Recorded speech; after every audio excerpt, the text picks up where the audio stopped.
for today's video guys, akong i-share ko sa nga ato ang mga supplements nga ginahatag sa ato ang mga tips to breeders diri sa farm. So before that, manglaw gusto ta sa manok guys.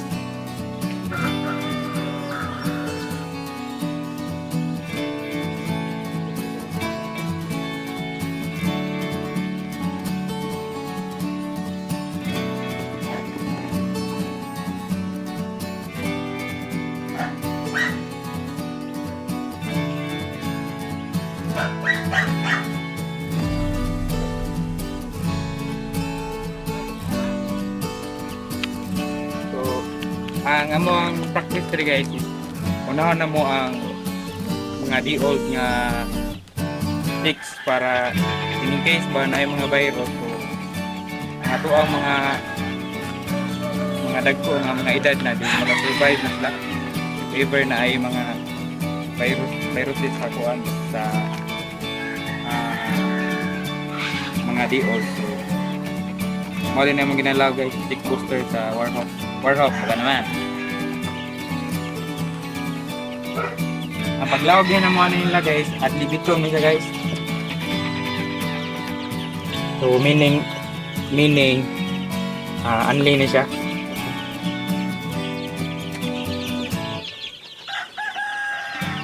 So check na time to time kung nakabay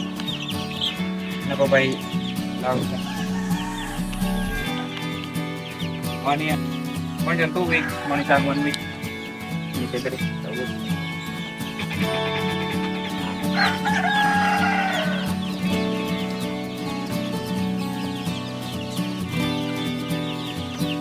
So, mga gyapon, ang libitong.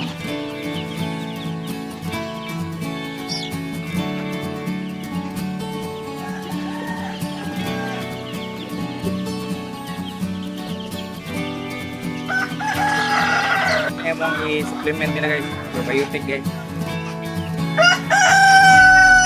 Wala kataglob sa isa kagalon.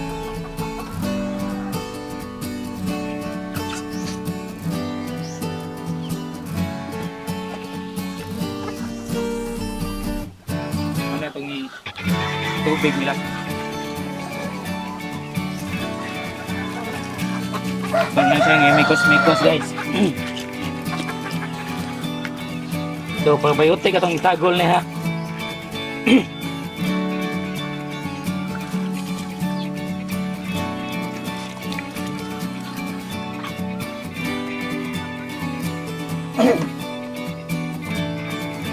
Sa pagkakaroon, wala pa tayo nag-wahanag. Native feeds. Pag upang nag-recover itong matidagwa.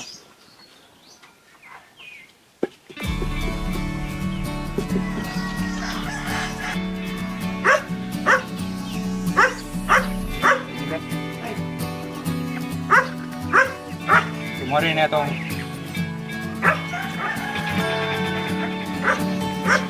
2 months and 1 week.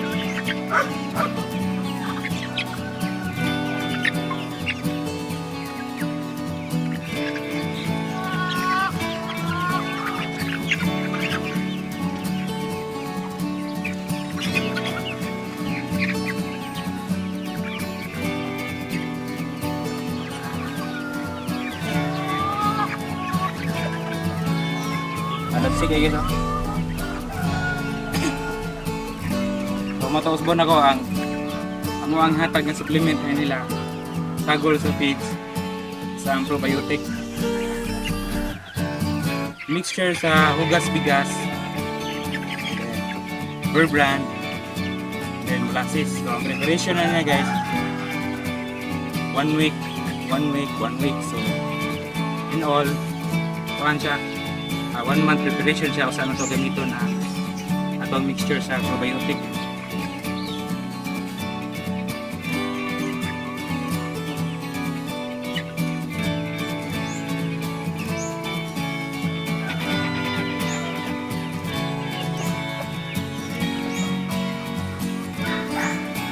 So, ato na punta sa content sa ato ang 80 days.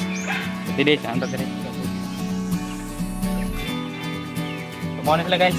Mo lang yung nabili kaya nahalin na tong uban na ni. Type.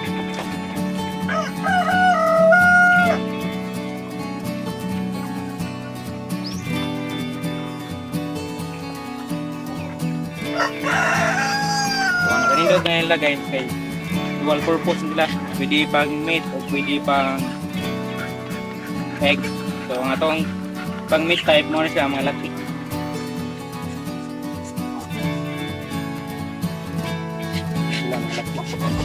Itong mga bayi, nari itong mga bayi.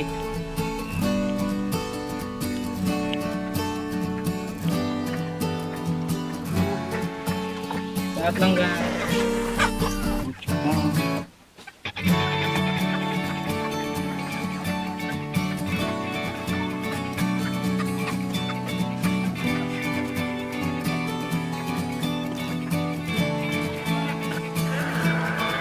Mga bayi guys.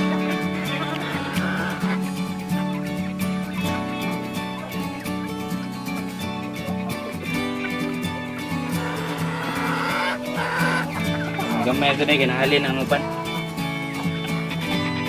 Saan ang halin kan?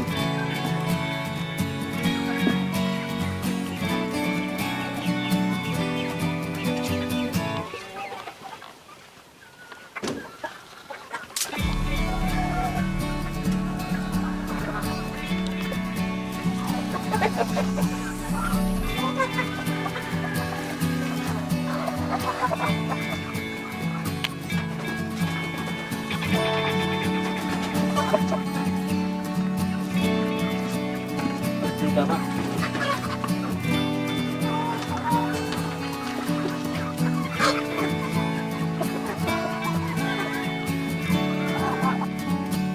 guys, balik tanaw sa atong topic karon ko.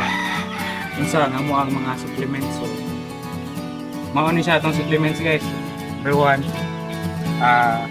ito ang probiotic nga bigyan man ato nga organic. So mixtures niya sa hugas bigas, sa Bear Brand, o sa molasses. So next video ipakita na nako or share na nako kung yun sa din siya pagama guys ang ato ang probiotic. Ato asang kuan produkto nga synthetic nga mga probiotic o mga vitamins nga hatag sa ato ang mga manok. Mao ni siya Remoxil, Egg 1000, dan Vitamin Pro. Mao na siya guys. So ang paggamit na to sa Vitamin Pro, kuan ni siya, mao na to siya ihatag sa buntag. Buntag ni siya guys. So ang paghatag po na to ani is 3 times a week ra. Mao to siya ihatag gikan sa week old kay di man ta maghatag sa di old to week old. So atong ihatag ni gikan ra jud sa week old padong sa breeder. Ang ato apong Egg 1000 mao to siya ihatag sa ato ang layer guys. So ang hatag nato ni siya is hapon na to na siya ihatag. So mao gyapon layers of breeder. So mao gyapon atong paghatag niya 3 times a week ra. Ang atong mga manok kinahanglan gyapon na siya mga fresh water. So, ang kani siyang Primoxil, gamay kina siya if ever mag-change weather gani ang panahon. Ang panahon ba dili maayo, so kalit og uwan, kalit og init, so dapat ready ta naka-condition na tong manok tungod ani nga luto sa battle cat. So battle cat baka naman. So mora to guys. So namay naka-kuan diri nag-indicate diri sa to ang kuan dai atong Primoxil sa gamit ni siya sa alak, malaria, pisik, bulutong, sipon. So usually most of viruses or bacteria nga mosulod sa atong manukan kaya niya i-cure, pero nalay itay po i-add niya nga isa ka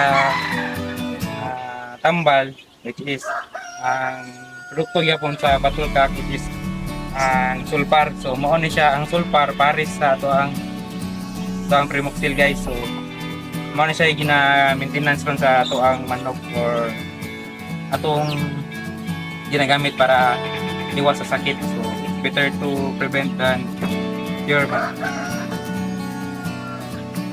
Maro to guys. So next video akong ipakita or akong i-share ninyo kung